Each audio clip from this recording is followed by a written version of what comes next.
Welcome back to Joe Stunner Boxing. A few days ago, I made a video regarding journalism and the importance of it, and boxing journalism. There is a history of it, history of boxing writing. Some fantastic books on boxing have been produced. Joyce Carol Oates on boxing, that's a very good book. Ernest Hemingway wrote very beautifully about boxing. I mean, there are lots. You know, Harry Mullin wrote a great deal of fantastic articles, boxing articles. Nat Fleischer, Bert Sugar. You know, the list goes on. And these are terrific books and articles to read, and I'm sure you can read a lot of them online. I'm old enough to have bought them in books, and I still have those books, and I've read thousands and thousands of boxing magazines. But one of the magazines that was certainly from my youth was The Ring. And The Ring has the nickname The Bible of Boxing. It's an American publication, goes back to 1922. It was founded by Nat Fleischer and a couple of other guys. Fleischer was the editor and was the editor for many, many years. It is not the oldest publication on boxing that's still around. The oldest one is Boxing News, the British publication, which remains a fantastic read. And I believe, unlike The Ring, I mean, you can certainly buy Boxing News in a hard copy. I buy it every week. I much prefer to, own a copy of the magazine rather than read it online. I do believe, don't come for me on this, but I read that, I'm doing this off stuff I've recently read, that The Ring has not been in a hard copy for a few years. You can only get it in digital format. Correct me if I'm wrong on that. But it does have a tremendous history, The Ring. Like I say, Nat Fleischer was founded in 1922, so we're talking 102 years ago, a long, long time. Fleischer died in 72, I think, and at various points we've had Bert Sugar as an editor. I think it's 79. Bert Sugar took over. When I started reading it, Nigel Collins, excellent American boxing journalist, he was the editor. Steve Farhood was the editor for a while. He's another extremely good boxing writer. Randy Gordon, actually, I think Randy Gordon took over from Sugar in the early 80s, 82, 83.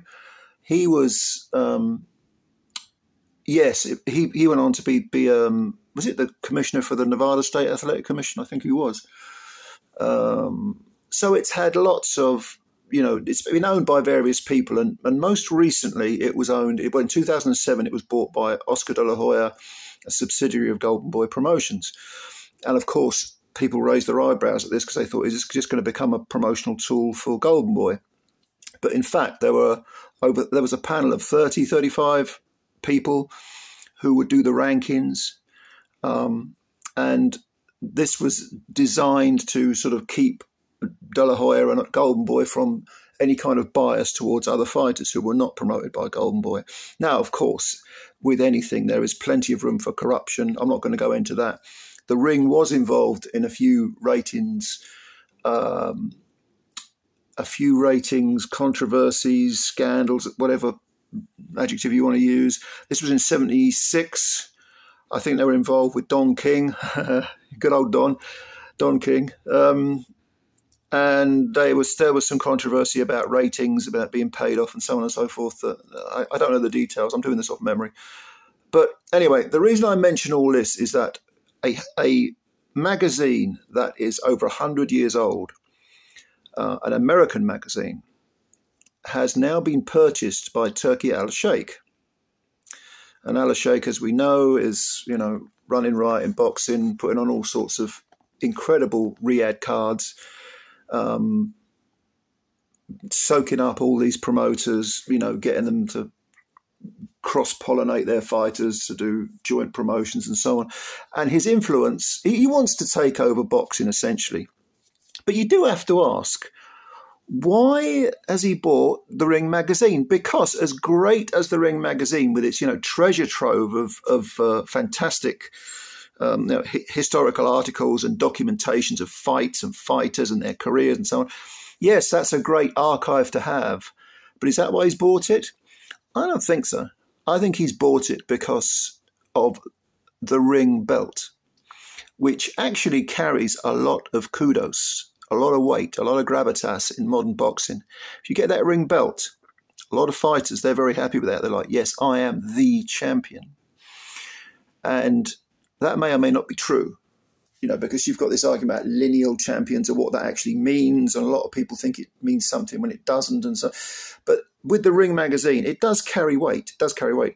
And I think the ultimate aim, the ultimate goal for Al-Sheikh is to gain control of boxing and to maybe not make the ruling bodies redundant, because I think that would be a very difficult thing to do unless he literally bought every single ruling body, WBA, WBC, IBF, WBO, if they were all under one roof.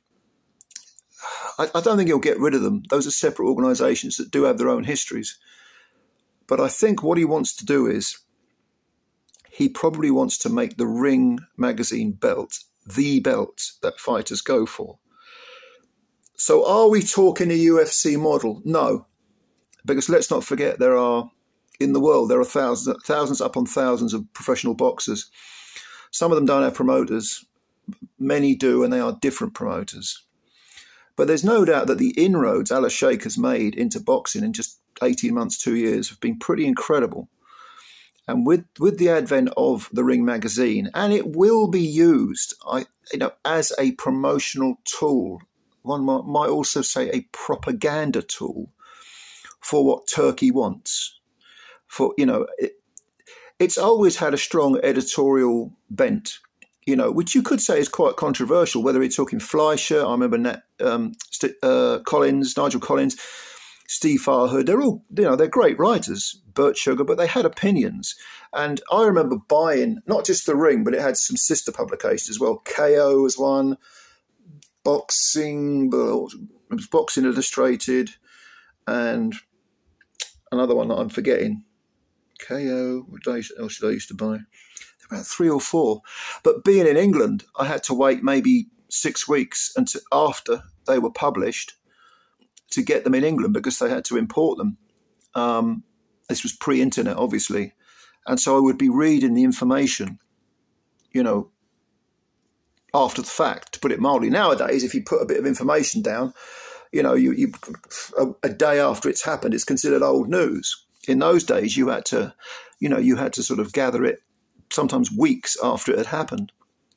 And with boxing news, that's what kept me more or less up to date, because obviously that was out every week. The Ring is a monthly magazine, was and is a monthly magazine. Now, boxing news to me is fantastic because it has less of an editorial angle. It's not about opinions on whatever from individual writers. There is an editorial in it, which is at the start of the magazine, but they do reviews of fights, of cards, but they also have some fantastic articles on the history of the sport and so on. So do the Ring. I mean, like I said, the Ring's archive is an absolute treasure trove of knowledge, of information. Not all of it accurate, because sometimes, you know, you discover something that disproves something else. But it is a great acquisition to have for Turkey. But I think ultimately he wants that Ring belt. That's what he's after, more so than the magazine. And he wants to make that Ring belt the belt that fighters go for. That's the longer term goal. And the magazine will obviously promote that concept, that idea. Now, will that may lessen the strength, lessen the value of the ruling body's belts. But like I said earlier, I can't see him making those defunct or redundant. I mean, yes, there are too many belts in boxing. We know this. We know the WBA dishes out belts like sweets, you know. There's all this interim nonsense, you know, with all of the organisations. There's IBF and WBO European belts, which no one really gives a toss about. And they get you a ranking in the, you know, and so on and so forth. But they're not really belts. You know, the belts that matter are the world title belts. And even then, you can own 1 or 2 of those and people don't think you're the best in your division. Al-Sheikh wants 1 belt. And I think he's gone for this Ring magazine belt as almost like the Saudi Riyadh world title, if you like. And because he's got, you know, bottomless wallet, it's like Santa's sack. He's just pulling presents out of it endlessly, you know. Yeah, I think that's what he's going for. I think that's what he's going for. Like I said earlier, I don't think it'll be a UFC model. I think that's ultimately what he would like, which would be a very bad thing in my view, a horrendous thing. The power would shift to, any concentration of power, as I've said many times before, in one place is bad. And it's certainly bad for the fighters, because if you don't have alternatives, if you don't have checks and balances, what you end up with is an absolute concentration of power in one place, which dictates to everyone underneath that power, what they're going to get, how they should behave, who they're going to fight, what they're going to fight for. People talk about UFC. I'm very much a casual when it comes to mixed martial arts. I know virtually nothing about it. But a lot of people love UFC, and it has an appeal. I mean, I've watched some of the fights. They're fucking great, really exciting. But in terms of how much you earn, how much power you've got as a UFC fighter, I think it's relatively little. It's basically you're fighting here, this person on this date, be ready, and this is going to be your purse. There's nothing, I suppose the word I'm looking for, there's nothing democratic about it. And democracy is real democracy, not just token democracy, seems to be a dying art. Not really in vogue at the moment. But what do you think? What do you think about Turkey buying the ring? Is it a good thing, a bad thing? Let me know. Let me know your opinions. I always like reading them. Thank you very much for watching. If you could hit the like button, that would be great, because it's free. And also subscribe if you're new, because we've got lots and lots of videos for you, and many, many more to come. Look, I say it every time, but I mean it sincerely. I do appreciate your time. Thank you very much, and enjoy the rest of your weekend, and bye for now.